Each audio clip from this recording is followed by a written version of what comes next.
Thank you very much. Magandang araw mga kaibigan. Nagbabalik po ang inyong programang Aksyon Central Luzon Special Edition. Ito po si Sunny Lopez. Tayo po ngayon, we're celebrating our 6 years dito po sa local television. At masaya po tayo sa pagkakataon pong ito. Talagang very, very special dahil for the first time po, ay makakasama po natin ang ating pong Pangulo, Her Excellency President Gloria Macapagal Arroyo as our special guest. Ma'am, thank you po. Thank you. Thank you also. Congratulations. Thank you. Salamat. Okay, and joining us, ladies and gentlemen, itong mga pinakasikat sa gitnang Luzon. Unahin ko na po as a panelist po, no? Ang dati pong SCADC Chair, ngayon po Mayor-elect po ng Lungsod ng Angeles, si Mayor Ed Pamintuan. Morning.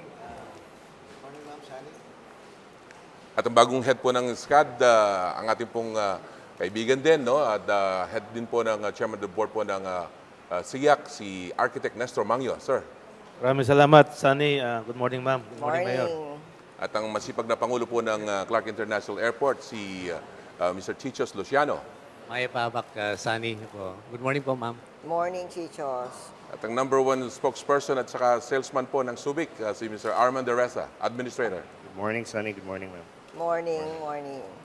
Okay, sisimulan na ho natin. No? Mabilisan lang ho to dahil alam niyo naman, busy-busy yung Pangulo tapos magiging kongresuhan pa. No?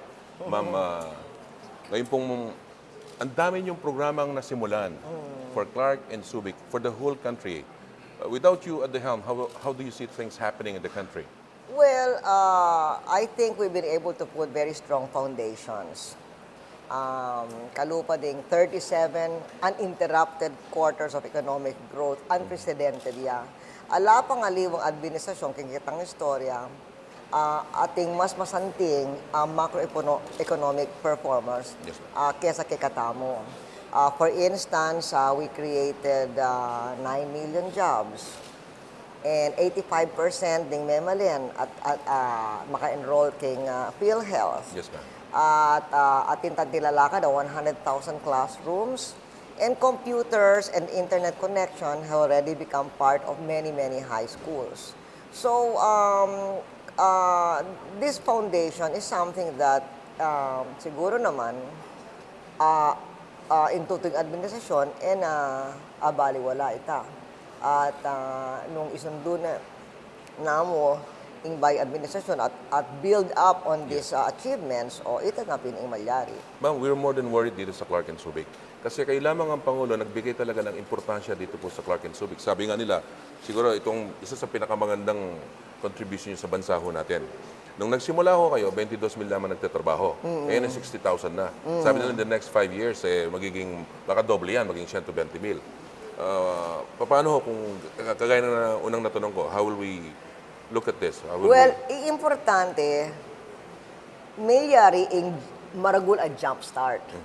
Gewa tayo ing developing Subic Clark, metong karing 10-point programs tamo. Yes, ma'am. Itang beat the odds. In fact, yung DS, the last letters of beat the odds, stand for Develop Subic Clark. So because we put it in our 10-point program, therefore we put a lot of attention into this. So medyo yung tunay storya rin tagumpe. Yes, ma'am. At uling atinang karakal gewa tamo keti, atinang foundation, ding importanteng infrastruktura, halos langan atina. So it's just a question of maintaining it. And as I was saying earlier, eko isip na nung bayo administrasyon ibaliwala kaniting achievements tamo kaysa isundula. Lalong-lalo na sa airport din, sir. Nung bago pumasok si ma'am, mga ibon lang ang lumilipat sa Clark. Ngayon, milyon. Pilan ba ding international passengers ang daratang? At yun na pong, siguro by this time, since the start of the natapong flights tamo, 2007, we're in the 3 million passengers already. Number of flights tamo po, yung promero, 0. In 2009, we had 2,600 flights for the year. Mukhang nakakabanggaan natin ang Cebu ngayon sa number of flights, I international think flights. we are beating Cebu on the international. International. Malaki lang ang Cebu doon sa domestic. Congratulations. Congratulations. Siyempre, maganda rin. mabuti ho, nandiyan kayo. Kayo nag-push niyan, di ba? Si Madam President ang nagpasimula doon sa pati yung mga pagkuha ng mga flights dahil sa mga air talks. Opo. No? Liberalization of air policy. Yes, the liberalization. Ito yung sinabi ko kanita pa yung minunang State of the Nation address ko ako. Nga duwang importante tamong growth sectors of the future. Ilapin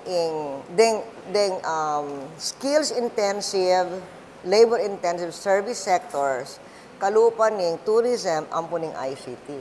At maging tutuketik ni Yes, Clark. Ngayon ni ako, patungkol king tourism, obra ning kasi atintang natural wonders, atintang natural smiles of the people. So, obra ning gobyerno ako, italakad ding infrastruktura or provide access. Importante yung access. At ding dalan, ding airport, makanyan, at in policy kailangan i-liberalize air policy. So, ita yung gewa tamo, kaya may bumaketik yung Clark. At maganda ho niyan, mas marami nang papasok siguro dahil seamless na ho ngayon na Yes, in cooperation of several correct, government correct. agencies Yes. to work together. The seamlessness of the government agencies is reflected in the seamless Subic-Clark-Tarlac corridor. It is symbolized by the ECITEX, which connects the two, Subic and Clark. So, King Clark at tintang million passenger airport, kari naman Kim Subic, ating tang world-class international seaport that still has a lot of potential for traffic. And so therefore, you can produce in Subic and ship it and fly it out in Clark. You can produce it in Clark and you can ship it out in Subic. Metong yamu, seamlessness. Sometimes merong criticism sa inyo dahil para daw naging parochial kayo, pinapapunta niyo lahat sa Pampanga at sa gitnang Luzon yung mga magagandang proyekto, ma'am. Well, of course, my heart is in Pampanga, but it was simply realizing ng atintang maragula potential keti. Agyang apaborin ang kimatawang panahon, no? Look at that. Who chose Subic and Clark? To begin with, it was not me. It was the Americans when they were looking for a hub for all of their operations in Asia and the Pacific. So they found that Clark was the most strategic place for an airport. They found that Subic is the most strategic place for a seaport. Clark was the biggest air base outside the U.S. mainland, bigger than the ones in Hawaii, you know. And then, so it is natural. And I guess, as somebody from